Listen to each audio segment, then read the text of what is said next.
القرآن يسدده خلق القرآن ويرشده يسعى في العلم ويؤثره إن الحمد لله نحمده ونستعينه ونستغفره ونعوذ بالله من شرور أنفسنا وسيئات أعمالنا من يهده الله فلا مضل له ومن يضلل فلن تجد له هاديا وأشهد أن لا إله إلا الله وحده لا شريك له وأشهد أن محمدًا عبده ورسوله صلى الله عليه وعلى آله وأصحابه ومن تبعهم بإحسان إلى يوم الدين. يا أيها الذين آمنوا اتقوا الله حق تقاته ولا تموتن إلا وأنتم مسلمون. يا أيها الناس اتقوا ربكم الذي خلقكم من نفس واحدة وخلق منها زوجها وبث منهما رجالا كثيرا ونساء واتقوا الله الذي تساءلون به والأرحام إن الله كان عليكم رقيبا. يا أيها الذين آمنوا اتقوا الله وقولوا قولا سديدا يصلح لكم أعمالكم ويغفر لكم ذنوبكم ومن يطع الله ورسوله فقد فاز فوزا عظيما. أحبتي في الله، إن أصدق الحديث كلام الله وخير الهدى هدى محمد صلى الله عليه وسلم وشر الأمور محدثاتها وكل محدثة بدعة وكل بدعة ضلالة وكل ضلالة في النار. اللهم إنا نعوذ بك من النار ومن كل عمل يقربنا إلى النار. أولا أوصيكم ونفسي بتقوى الله عز وجل فقد فاز المتقون.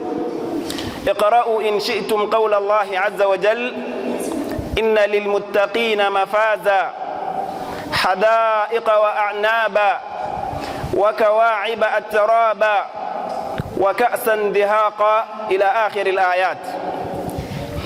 أحبة، baada ya kumshukuru Allah subhanahu wa ta'ala na kumtakia rehma kipenzi cha umma Mtume Muhammadin sallallahu alayhi wasallam, kwanza kabisa naihusia nafsi yangu pamoja na kuzihusia nafsi zenu juu ya suala zima la kumcha Allah subhanahu wa ta'ala, kwani kumcha Allah subhanahu wa ta'ala ndipo mwanadamu atapata kufanikisha ama atapata mafanikio katika dunia hii na mpaka kesho akhera. Ndugu zangu katika imani, katika khutba yetu ya leo itajiri juu ya watu wa aina saba ambao watakaofunikwa na kimvuli siku ya kiyama. Tufahamu ya kwamba siku ya kiyama ni siku nzito, bali ni siku ambayo kila mmoja atakuwa akimkimbia ndugu yake kutokana na hali itakavyokuwa ni tete. Ni siku ambayo Mtume sallallahu alaihi wasallam anasema watu watafufuliwa ilhali wako uchi, watafufuliwa watu ilhali hawana viatu, wakitembea miguu peku.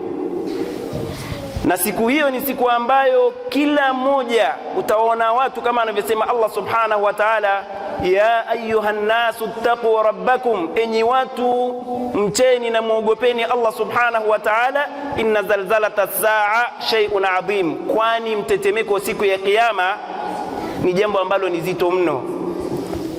Sasa kama hali ni hiyo, Allah subhanahu wa ta'ala anatueleza ili kwamba tuweze kuokoka ndani ya siku ile, kipi tuweze kukifanya. Allah subhanahu wa ta'ala akasema: ittaqu rabbakum, mcheni Mola wenu mlezi. Kwa kufanya hivyo nyinyi mtapata kufaulu ndani ya siku ambayo yaumul faza'il akbar, siku ambayo watu watakuwa na mfedheko ambao ni mkubwa mno. Kipi kitakachowanusuru na mtetemeko huo au na adhabu za siku hiyo au na vitimbi vya siku hiyo? Ni watu kurejea kwa Allah subhanahu wa ta'ala, kwa wao kumcha Allah subhanahu wa ta'ala. Ni siku ambayo ni nzito, siku ambayo yauma tarawnaha tadhhalu kullu murdi'atin amma ardat, yani siku ya kiyama, mtetemeko siku ile, yule mama kitoto ambacho anachokinyonyesha huenda hata akakitupilia mbali. Na pamoja na yote hayo, kama ni mimba ilikuwa iko tumboni, kadhalika inaweza katoka kutokana na hali itakavyokuwa ni nzito siku hiyo. Kipi kitakachomwezesha mje kuweza kunusurika na hali hiyo ambayo ni nzito? Ni yeye kurejea katika taa ya Allah subhanahu wa ta'ala, kumcha Allah subhanahu wa ta'ala. Kwa hiyo kwa kuwa siku ni nzito, Allah anasema itabadilishwa ardhi hii unayoiona, kwamba itabadilishwa, haitokuwa kama unavyoiona. Yauma tubaddalu al-ardu ghayra al-ardi was-samawat, siku mbingu au ardhi itabadilishwa, kadhalika mbingu ikabadilishwa, si ardhi kama unavyoona hivi. Hali itakuwa ni nzito mno, kila mmoja atakuwa ni mwenye kumkimbia mwenzake kutokana na yale mambo ambayo ameyafanya huko duniani. Kwa hiyo kila mmoja hali itakuwa ni wepesi kwake kutokana na amali ambazo amezifanya. Ni siku ambayo Bibi Aisha radhiallahu anha aliposikia Mtume sallallahu alaihi wasallam akisema kwamba siku hiyo ni kwamba watu watafufuliwa wakiwa uchi, wakiwa miguu peku, kila mmoja akishughulika na jambo lake, Bibi Aisha akamuuliza Mtume sallallahu alaihi wasallam kwa kumwambia, ya Rasulullah, ewe Mtume wa Allah, ikiwa hali ni nzito namna hiyo, kila mmoja watu watafufuliwa ilhali wako uchi, itakuwaje baba mama wako katika uwanja mmoja? Mtume sallallahu alaihi wasallam akamwambia, hali sio kama vile unavyofikiria ewe Bibi Aisha, kwani hali itakuwa ni nzito. Hamna mtu yote ambaye anaweza akageuka kumwangalia mwenzake amevaaje, mwenzake amekaaje, mwenzake yuko katika maumbile gani. La, hali itakuwa ni nzito mno. Kisha akamsomea Mtume sallallahu alaihi wasallam kauli ya Allah subhanahu wa ta'ala, yawma yafirru almar'u min akhihi wa ummihi wa abihi wa sahibatihi wa bani likulli imri'in minhum yawma idhin sha'nu yughnihi. Ni siku ambayo baba atamkimbia, yauma yafirru almar'u min akhihi, yani ndugu kumkimbia ndugu yake, mume kumkimbia mke wake, mtoto kumkimbia baba yake, kumkimbia mama yake. Ni hali ambayo ni nzito mno. Hamna mtu yoyote ambaye atakayekuwa akiangalia mwenzake yuko katika mazingira gani. Kwa hiyo ndugu zangu katika imani, hali itakuwa ni nzito mno. Ni mimi na wewe kurejea katika taa ya Allah subhanahu wa ta'ala, ili tuweze kunusurika na adhabu za Allah subhanahu wa ta'ala. Jua siku ya kiyama, ndugu zangu katika imani, sasa hivi ukikaa dakika 5 tu jua likiwa limewaka, dakika 6, 7 mpaka 8, nadhani jasho litakutoka la hali ya juu mno. Sasa fikiria, ndani ya siku ya kiyama unaambiwa litakuwa jua limeshushwa liko karibu kadiri ya maili 1, hali itakuwaje? Na ndipo Mtume sallallahu alaihi wasallam akasema, wako watu watakaofunikwa na jasho linalotoka katika viwiliwili vyao kutokana na hali ambayo ni nzito. Jasho linakutoka mpaka, wako watakaofunikwa mpaka katika kongo mbili, wako watakaofunikwa na jasho lile kutokana na hali ni nzito mpaka katika magoti, wako watakaofunikwa mpaka katika mabega, na wako ambao watakaofunikwa kabisa moja kwa moja kutokana na amali ambazo walizokuwa wamezifanya huku duniani. Kama hawakumtii Allah subhanahu wa ta'ala, basi ni siku ya wao kupata mfezeko ambao ni wa hali ya juu sana. Ndio wale watakaofunikwa kufunikwa moja kwa moja. Lakini yupi sasa yule ambaye atakayeokoka na adhabu za Allah subhanahu wa ta'ala, ama atakayepata kimvuli na hiyo hali itakavyokuwa ni nzito siku ya kiyama? Mtume sallallahu alaihi wasallam akasema, ni watu wa aina 7 tu, hao ndio watakaoongoka na adhabu siku hiyo. Yani ndio watakaopata kimvuli, siku ambayo watu wanahitajia kwamba wawe katika kimvuli, hawakipati, hali ni tete. Mtume sallallahu alaihi wasallam akasema watu wa aina 7 ndio watakaonusurika na adhabu hiyo, au na hali hiyo itakayekuwa ni tete siku ya kiyama, wakati jua liko karibu kiasi cha maili 1, watu wakiwa wanazama kwenye majasho, hali ni nzito, kila mmoja anamkimbia mwenzake, kila mmoja akikimbilia amali zake. Sasa kama hujajiandalia amali ambazo ni swala zitakazokusaidia, basi hakuna kumlaumu siku hiyo illa nafsaka, isipokuwa nafsi yako. Kwa maana hiyo, ndugu yangu katika imani, Mtume sallallahu alaihi wasallam akatuonyesha kipi tufanye ili sisi tuweze kupata kimvuli ndani ya siku hiyo ambayo ni nzito kiasi hicho. Akasema Mtume sallallahu alaihi wasallam, 7 yudhilluhumullah fi dhillihi yawma la dhilla illa dhillu. Watu wa aina 7 tu ndio watakaofunikwa na kimvuli siku ambayo hapata kuwa na kimvuli isipokuwa kimvuli cha Allah subhanahu wa ta'ala, kimvuli cha arshi ya Allah subhanahu wa ta'ala.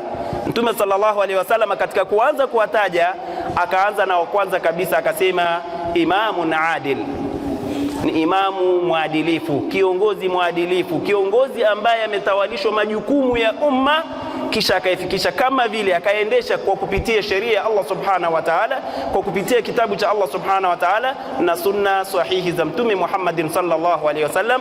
Huyu ndiye atakayeongoka na kupata kimvuli ndani ya siku hiyo. Mtume sallallahu alaihi wasallam akaanza na imamun adil, kwa sababu umma kiujumla kama wakikosa kiongozi, basi hawa ni watu ambao wameshafeli katika mambo yao. Na ndipo ukaona kwamba katika sehemu yoyote kwamba mnapokuwa wawili watatu, basi mjalieni mmoja awe ni kiongozi. Na imamu hapa yakusudio labda imamu anayetuswalisha tu hapa, la, bali yeyote yule atakayetawalishwa majukumu ama mambo, kusimamia mambo ya waumini kisha akaendesha kama vile anavyotaka Allah subhanahu wa ta'ala, huyu atanusurika kupata dhil, atanusurika kupata kimvuli siku ambayo watu watakuwa wako katika hali ambayo ni nzito kama tulivyoeleza. Imamun adil. Ndugu zangu katika imani, uadilifu ni jambo ambalo linatakiwa katika kila kona, katika kila jambo unatakiwa ufanye kwa uadilifu kama alivyoamrisha Allah subhanahu wa ta'ala. Sawa sawa, iwe katika maneno, basi hakikisha kwamba maneno yako yawe ni ya uadilifu.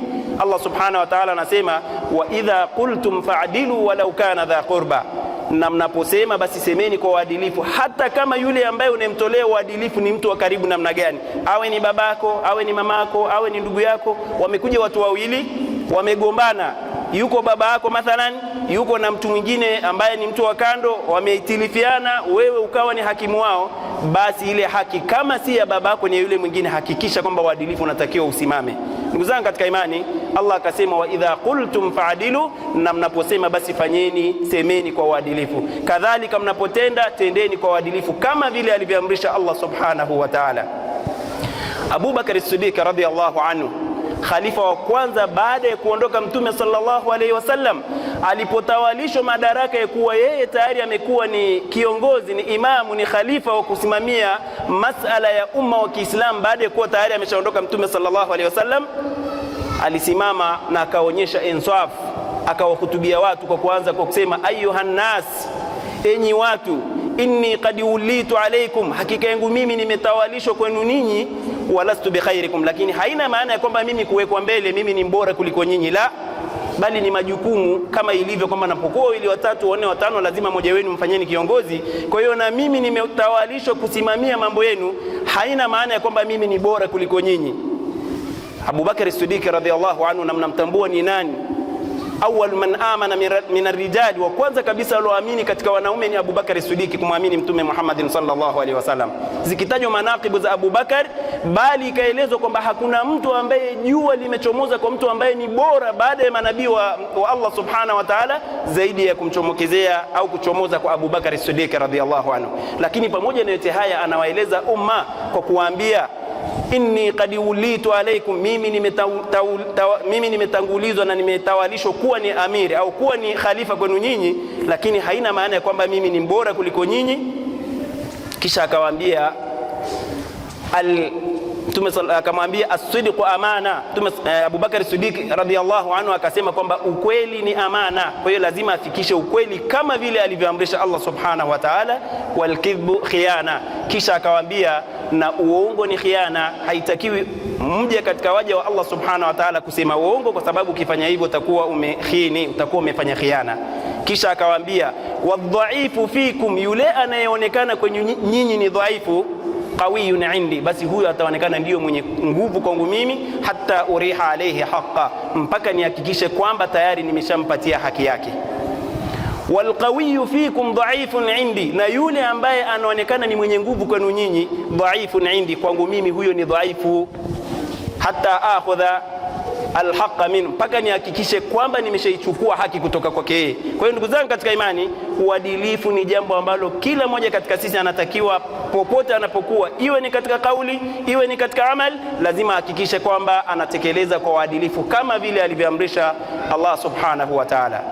Mtu wa pili, Mtume sallallahu alaihi wasallam akasema washabun nasha fi ibadatillah, na kijana ambaye amekulia katika taa ya Allah subhanahu wa ta'ala, katika ibada ya Allah subhanahu wa ta'ala, kijana ambaye muda wake wote kautumia, kwa sababu anajua haya marhala na muda alionao katika marhala ya utoto, marhala ya utu uzima na kwenda kwenye utu uzima, haya yote atakuja kuulizwa katika haya marahili yaliyopita. Allah subhanahu wa ta'ala atamuuliza, wakati ulionao ni neema kubwa sana, tambua hilo ndugu yangu katika imani, na hiyo neema utakuja kuulizwa na Allah subhanahu wa ta'ala. Allah anasema thumma latusaluna yawma idhin 'anil na'im, kisha mtakuja kuulizwa na Allah subhanahu wa ta'ala kuhusiana na hizo neema za Allah subhanahu wa ta'ala. Na miongoni mwa neema za Allah subhanahu wa ta'ala kadhalika kuitumia fursa ya wakati ulionayo ni neema katika neema kubwa sana ambazo mja ametunukiwa na Allah subhanahu wa ta'ala. Na ndipo Mtume sallallahu alaihi wasallam akasema, ni'matani maghbunun fi kathirin minan nas, neema mbili wamepunjwa wengi katika watu, hawatambui kwamba wako katika neema. Neema ya ujana ulionao unatakiwa utumie katika taa ya Allah subhanahu wa ta'ala. Itafika wakati utaanza kutamani, laita shababa yaudu yawman fa ukhbirtu bima fa'ala al-mashib, ilhali utakuwa ni mwenye kusema natamani lau siku moja labda ujana ukanirejea, basi nikaweza kuelezea kwamba ni mambo gani uzee ulivyonifanya. Kwa hiyo ndugu zangu katika imani, taa utakayefanya katika ujana si sawa na taa utakayefanya ukiwa ni mtu mzima. Usisubirie kwamba uzeeke. Sasa hivi ukiitwa katika nyumba za Allah subhanahu wa ta'ala kutekeleza ibadati mbalimbali, swala na mambo mengine yote ambayo katika ibada za Allah subhanahu wa ta'ala, huna habari mpaka siku tayari umeshazeeka. Kwenda disco huwezi kwenda, sijui kwenda sehemu gani za ovyo ovyo huwezi kwenda, ndipo unaanza kukamata wajukuu zako na kuambia, jamani, hebu nisogezeni msikitini pale. Tumia ujana wako kabla haujafika, na ujana ndio mahali ambapo panatakiwa mtu acheze nako katika, yani acheze pati kisawasawa katika kumtii Allah subhanahu wa ta'ala. Na ndipo maana ukaona kwamba hata Mtume sallallahu alaihi wasallam mahali ambapo alikuwa akielekeza sana, alikuwa akiwakamata vijana. Angalia vijana walivyokuwa, tukichukulia mifano akina Usama bin Zaid, bado hajavuka miaka 16 17 tayari anachukuliwa na Mtume sallallahu alaihi wasallam na kufanywa kwamba ni amiri wa jeshi kwenda kuongoza vitani huko. Bado ni kijana ambaye ni mdogo. Kwa nini? Kwa sababu alikuwa anajitambua. Na Mtume sallallahu alaihi wasallam, walikuwepo maswahaba ambao ni wana age ambaye ni kubwa zaidi, akina Abu Bakar as-Siddiq radhiyallahu anhu, lakini Mtume sallallahu alaihi wasallam kamkamata yule kijana kwa kujua kwamba marhala ya ujana ni marhala ambayo inatakiwa mtu asije akaichezea. Akina Ali bin Abi Talib radhiyallahu anhu, siku Mtume sallallahu alaihi wasallam anaondoka katika mji wa Maka kuelekea Madina, anafanya hijra, na ilhali makafiri makuraishi wamezunguka katika nyumba ya Mtume sallallahu alaihi wasallam, Mtume sallallahu alaihi wasallam anamwambia Ali, lala katika kitanda, yani alale katika kitanda cha Mtume sallallahu alaihi wasallam, ili akiondoka makuraishi watakuwa wakijua kwamba bado Mtume yuko ndani pale. Haya, mimi na wewe leo unaambia kwamba tayari watu wameshazunguka na silaha kwenye nyumba yako, halafu anayetafuta wewe achomoke, wewe aambie ulale pale. Yote haya kwa sababu walishajitambua wao ni vijana wa Kiislamu, ni kipi ambacho wanachotakiwa wao watumikie katika kuendesha Uislamu wa ilhali wao wakiwa bado ni vijana. Ndugu zangu katika imani, ujana si mahali pa kuchezea, bali ni mahali ambapo mtu anatakiwa acheze naye katika, yani ahakikisha kwamba anautumia kisawasawa katika taa ya Allah subhanahu wa ta'ala. Vijana wengi wametoka katika taa ya Allah subhanahu wa ta'ala, wao wamegubikwa ima na mipira, wamegubikwa ima na music au na mambo ambayo laha tupu ndio zimewatawala. Na hili ndugu zangu katika imani ni janga ambalo ni kubwa sana. Wanatakiwa vijana wa Kiislamu warejee katika, wao ndio wanatakiwa iendeshe dini ya Allah subhanahu wa ta'ala kisawa sawa.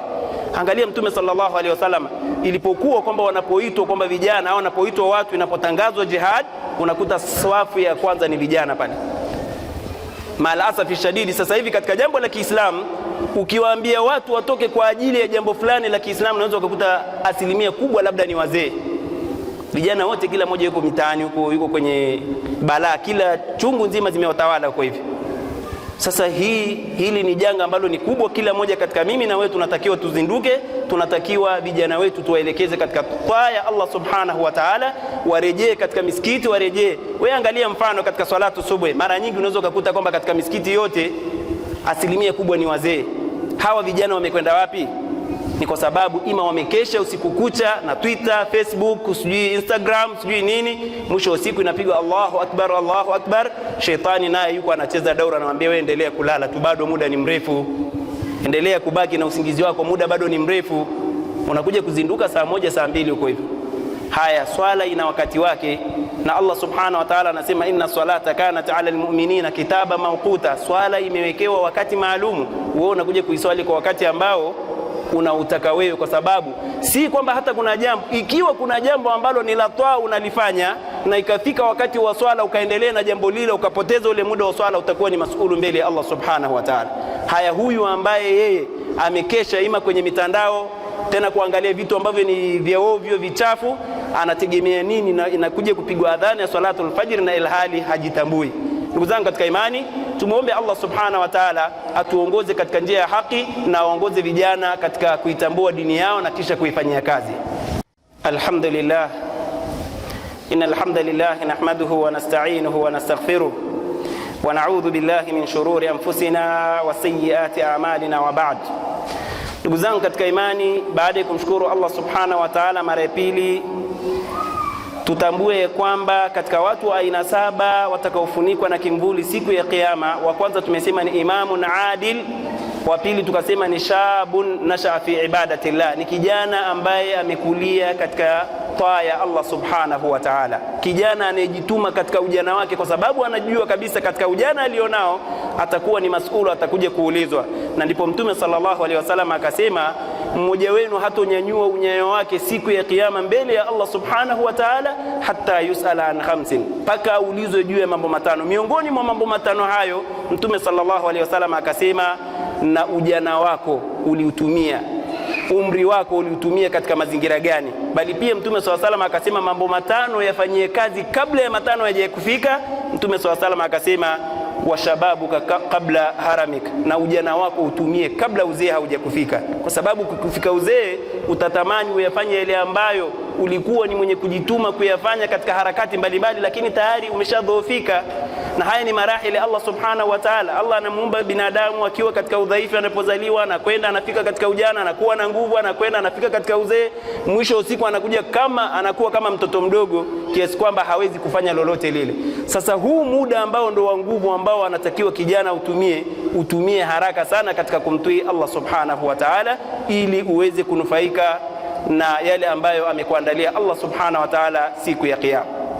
Lakini pia akasema Mtume sallallahu alaihi wasallam, wa rajulun qalbuhu muallaqun bil masajid, na miongoni mwa watu watakaofunikwa na kimvuli siku ya kiyama, Mtume sallallahu alaihi wasallam akasema, na mtu ambaye moyo wake umefungamana na masajid, yani hajihisi raha anapokuwa nje huko, bali saa zote anatamani arejee katika nyumba za Allah subhanahu wa ta'ala. Muda wote anatamani asikie Allahu akbar, Allahu akbar, anatamani asikie hayya ala sala, hayya ala sala, kwa ile ladha ambayo anaipata yeye anaposimama mbele ya Allah subhanahu wa ta'ala. Na Mtume sallallahu alaihi wasallam akasema, hakika hapa duniani kuna janna la yadkhulu aljanna, hatoingia janna ya akhira yule ambaye hajaingia katika janna ya duniani. Mtume sallallahu alaihi wasallam akawaambia, ladhatul munaja, yani ladha yenyewe anaikusudia Mtume sallallahu alaihi wasallam ni ile ladha mja anaipata anaposimama mbele ya Allah subhanahu wa ta'ala. Unaposimama ukajihisi kwamba una raha, unaongea na Mola wako, basi hiyo ni janna tosha.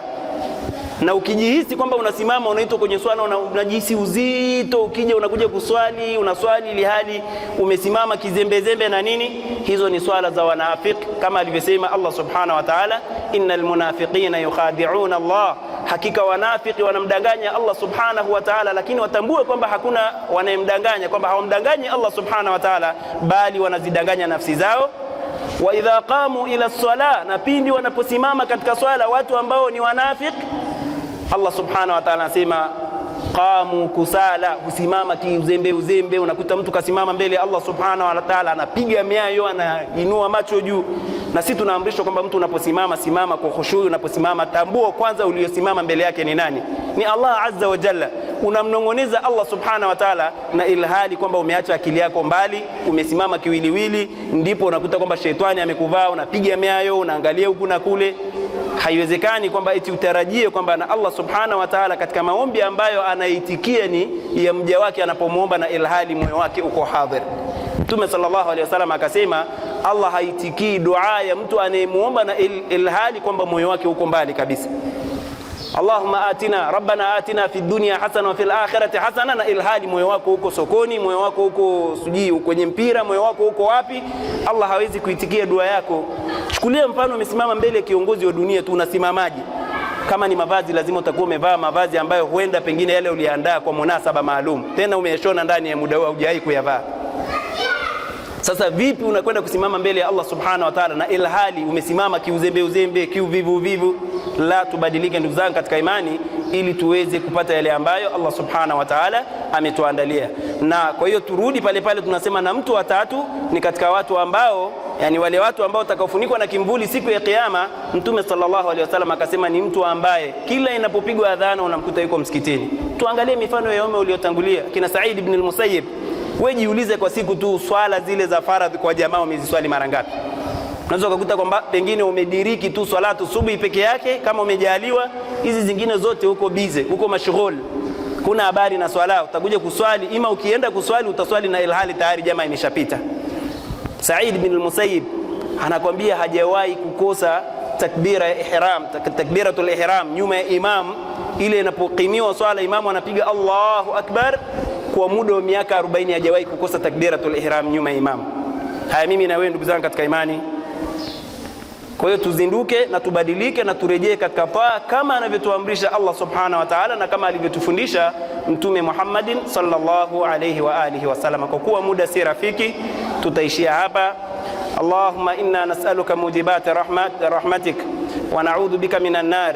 Rabbana atina fid dunya hasana wa fil akhirati hasana wa qina adhaban nar wa qina adhabal qabr wa min fitnatil mahya wal mamat wa min fitnatil masiihid dajjal. اللهم انصر إخواننا المستضعفين في فلسطين. اللهم انصرهم من عدوهم يا رب العالمين. اللهم انصرهم من عدوهم يا رب العالمين. ربنا تقبل منا إنك أنت السميع العليم، وتب علينا يا مولانا إنك أنت التواب الرحيم. قوموا إلى صلاتكم يرحمني ويرحمكم الله. القرآن يسدده خلق القرآن ويرشده، يسعى في العلم ويؤثره